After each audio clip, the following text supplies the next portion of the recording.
God morgon! Är du redo för frukost? God morgon, jag är utsvulten. Nu är vi på en typisk bar här i Rom. Här är det verkligen fullt hus och hög ljudvolym. Det är helt normalt för Italien så här dags på morgonen. Titta, alla står upp vid disken. Precis, det är så traditionen ser ut här.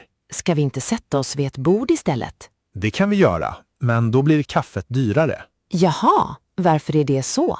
Det är en serviceavgift för att sitta vid bordet. Okej, då stannar jag hellre kvar här och står upp.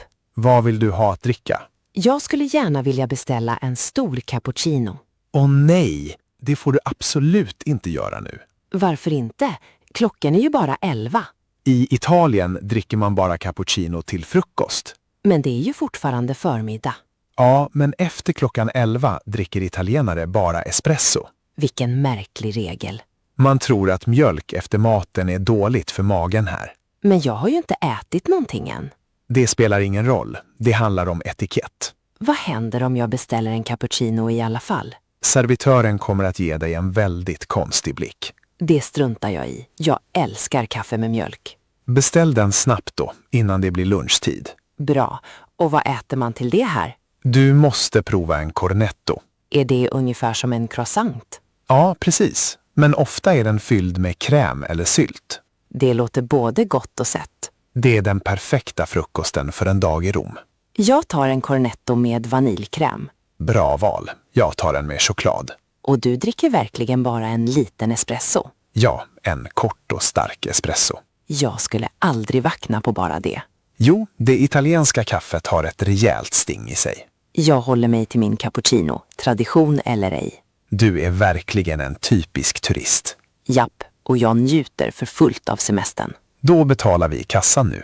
Betalar man inte direkt till servitören? Nej, först betalar man i kassan och får ett kvitto. Och sen går jag till disken med kvittot. Helt rätt. Det är så det funkar på en italiensk bar. Där lärde jag mig något nytt igen. Italien har många små vardagsregler. Men kaffet doftar helt fantastiskt. Det stämmer. Doften ligger tung över hela staden.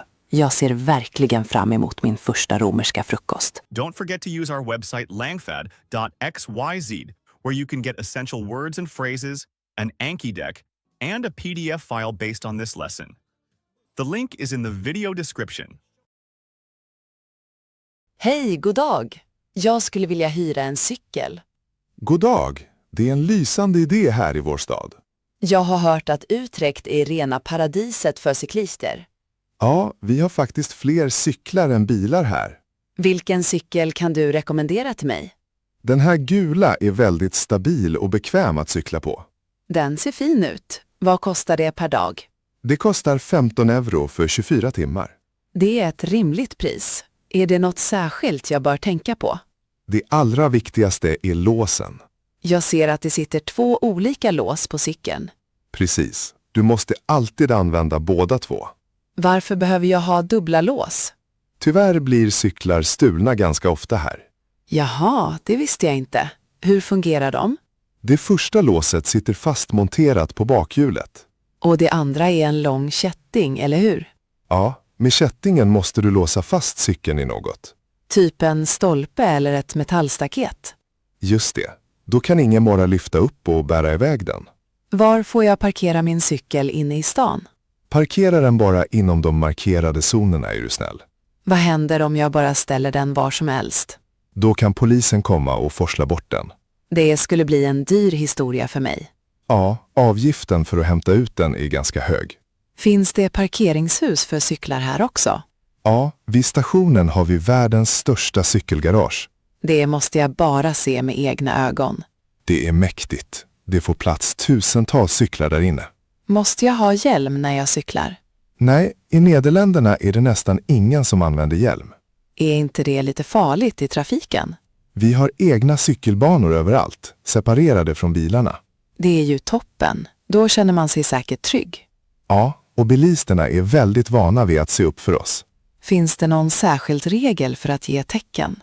Om du ska svänga måste du sträcka ut armen tydligt. Ungefär som bilarnas blinkers alltså. Precis, så att de bakom vet vad du tänker göra. Kan jag cykla med den här även på natten? Självklart, men då måste lamporna absolut fungera. Den har både framljus och bakljus, ser jag. Jättebra.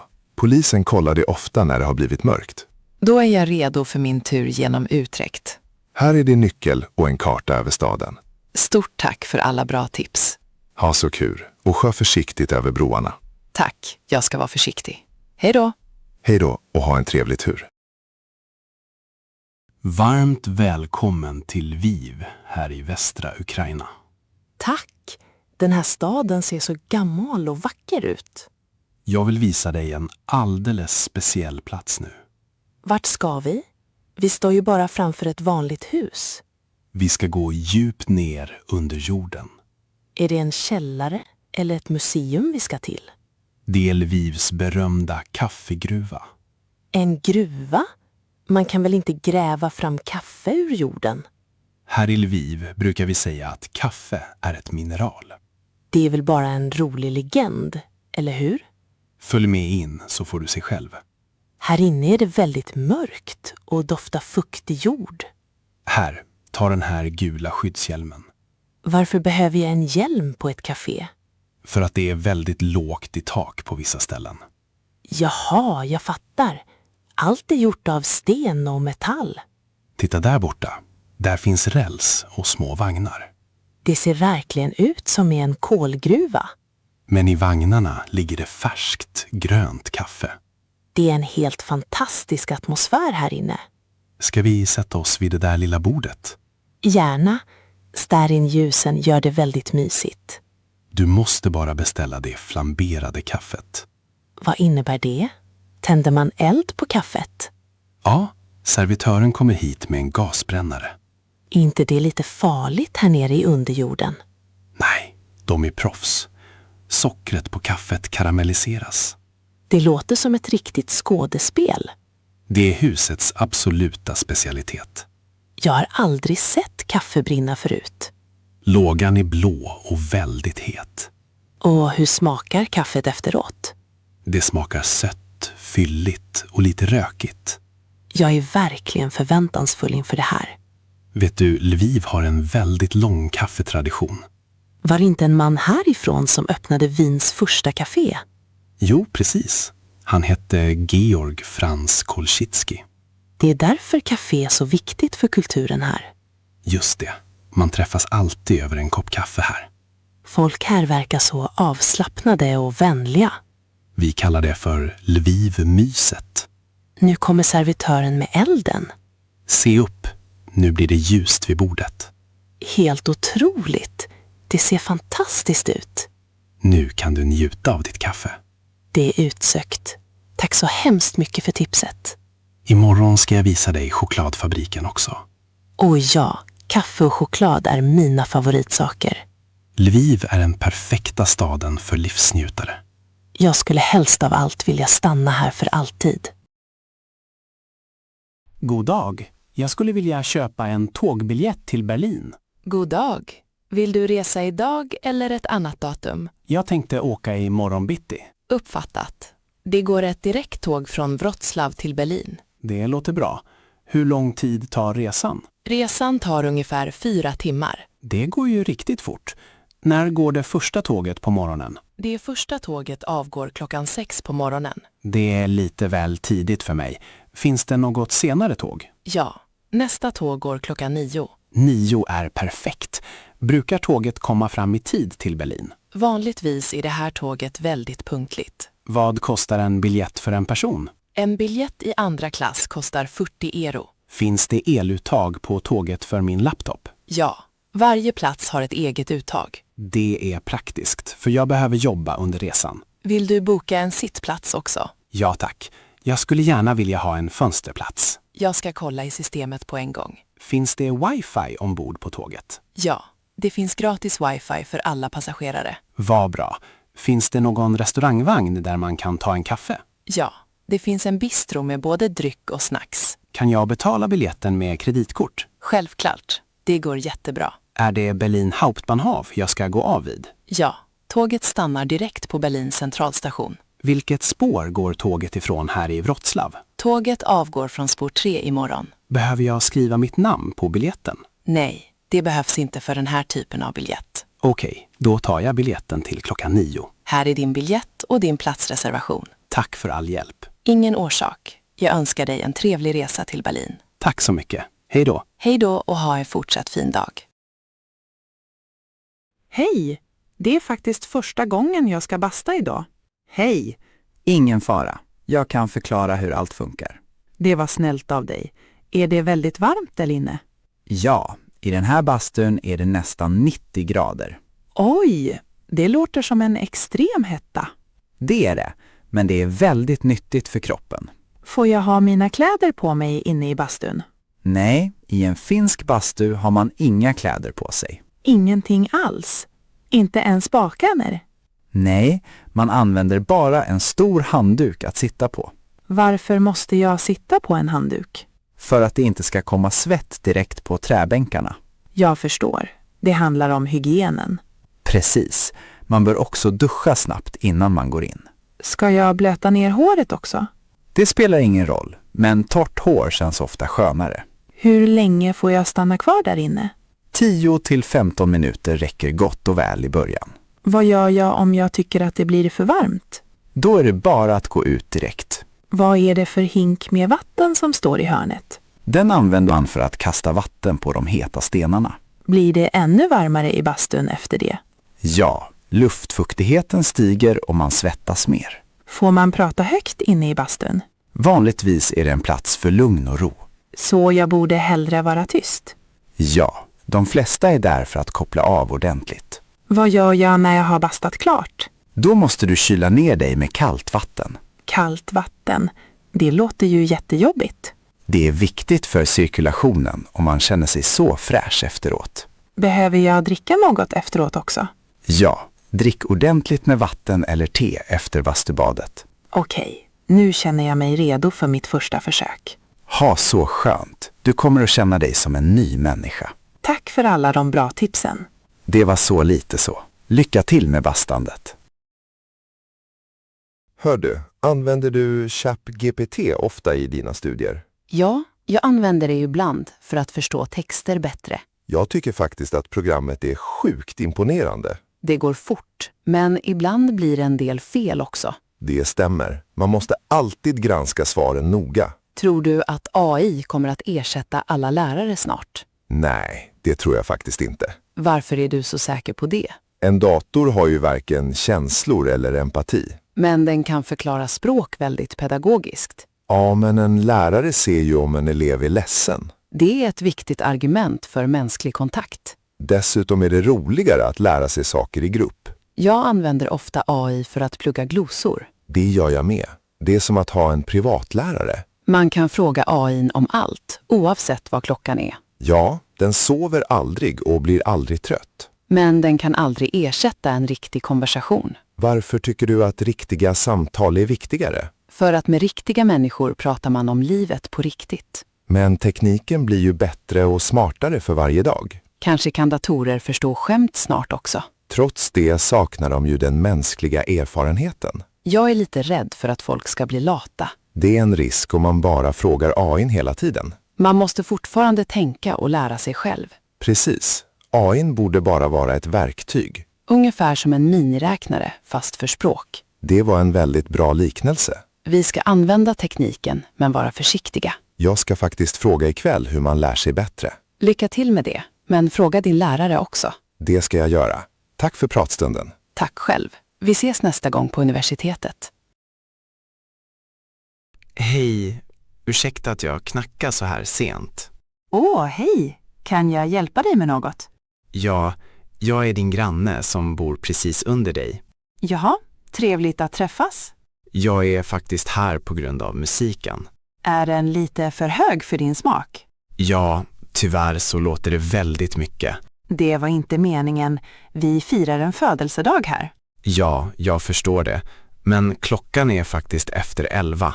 Oj, är hon redan så mycket? Jag har helt tappat tidsuppfattningen. Ja, och jag måste gå upp jättetidigt imorgon. Har du något viktigt inplanerat imorgon? Ja, jag har ett långt möte på kontoret. Det låter ju såklart ganska ansträngande. Om jag inte får sova kommer jag vara helt slut imorgon. Det förstår jag verkligen. Skulle du kunna sänka volymen på musiken? Självklart, jag sänker den på en gång. Det vore verkligen jättesnällt av dig. Ska vi ta och stänga fönstren också? Ja, det skulle nog hjälpa en hel del.